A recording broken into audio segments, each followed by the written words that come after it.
of the other beckons. I hear the choir call. Whether head bowed or steel bent, I shall cross the sea. That was one of the last things my grandfather said on his deathbed, and until now, I'd been plagued by its meaning. Your grandfather was not seen for 4 days after, and I was only a child and did not understand why.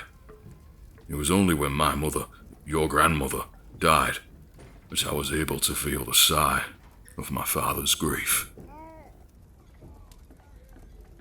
When I grew to a young man, my father passed on to me a sword that was passed down to him and so on. Dragon Tooth is called, forged from the ore that was discovered in a dying volcano, onto which the only thing that can sharpen the blade was the scale from a dragon. He even gave me a piece of dragon scale to prove the stories, and as I was told, the blade had sharpened upon the scale of the long-dead beast. The blade was so heavy to hold I could barely lift it up. Father showed me a few stances and maneuvers in the way of combat. There was a friend of mine, a dear friend, Stoic, an orc lad. We both grew up in the neighbouring villages. My family used to trade any services for wheat they had. In time, a strong bond of trust was made between our families. Trade for service, a simple life. Once, me and Stoic were playing near the canyons when we were children. Soldiers was our game, but never against each other.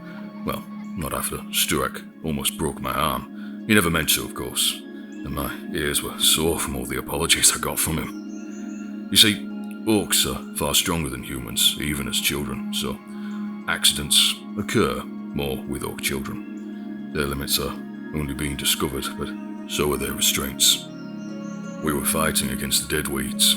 They were the bad men, and we were the noble knights, there to save the moongrass from being killed by the evil weeds. There was a disused well around where we were playing. I know so because my foot went through a rotten board, and as that happened, all the other boards went with it. I began to fall, nearly to my death. Had struck, not grabbed me by the arm, though him doing so also caused injury to himself. A splintered root had pierced the side of his arm. He held me, but could not lift me up. His grip was strong, despite his blood pouring down my arm. Luckily, a few miners near the canyon heard our pleas for help. Stoic never let go of my hand, despite the pain. He never let me fall. As soon as we could, we joined the Legion. We both went through every test together. We both succeeded. We both had our specialties. Me and Dragon Tooth were as one.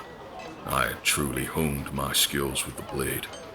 Stoic favoured the bow and short sword, in case his enemies wanted an intimate greeting.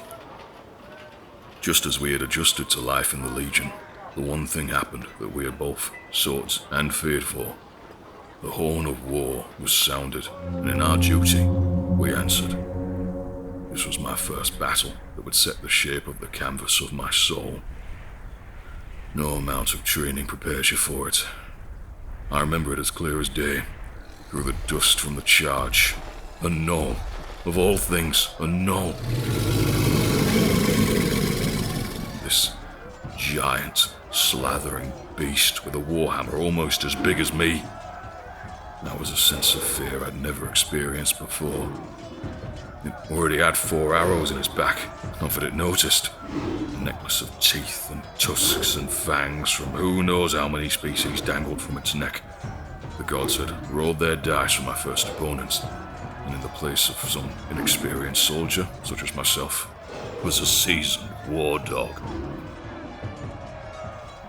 It saw me, and I saw it.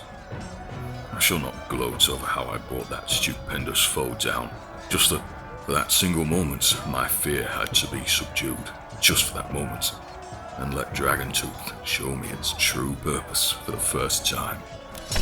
The whimper that gnoll made in its demise will stay with me forevermore. Every death by my blade was easy after that. Foe after foe all fell, all begged in their screams for what little time they had left as blood flowed from their bodies, and dirt filled their mouths. I saw Stoic among the chaos. He had the same look I had throughout the battle. Fear in his eyes, but determination and discipline in his technique. So many bodies to his bow, and just as many to his sword for those close enough to feel his breath. We crossed each other's sight across the field. In what looked like an ocean of bodies between us, it seemed like time had frozen for us, both sharing in our sense of loss and delusion in this carnage. Must have been no more than a blink of an eye, but enough for fate to deal its hand. One of Stoic's fallen had gathered enough life to rise to his feet and plunge a dagger into my companion's neck. My heart went numb. My dear friend fell to his knees, his bow and blade drowned in the bloodied mud. But with enough strength, he looked his killer in the eye and showed him what raw power was. He grabbed the man's head with both hands and crushed it into a cloud of blood and bone. I was able to catch Stoic before he could fall to the ground. A battle mage was called.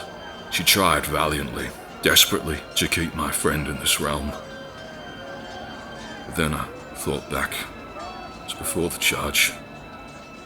Stoic told me of an elf he had a liking for back at home. She'd worked the wheat fields behind his home. He had not known what she thought of him, but he was smitten with her. He was hoping battle would finally give him the courage to talk to her. He had the courage for battle, but not so for a girl. Typical orc. The mage tried every concoction she had at her disposal, but me and Stoic knew this was a fatal wound. I told her to seek out more hopeful outcomes, and it was now just me and Stoic, with the bloody carnage around us becoming more like a distant hum. I whispered the few orcish words I knew into his ear to ease his passing, take him back to a more familiar time. In the time he had left until his grip loosened on mine, I never let go of his hand. I never let him fall.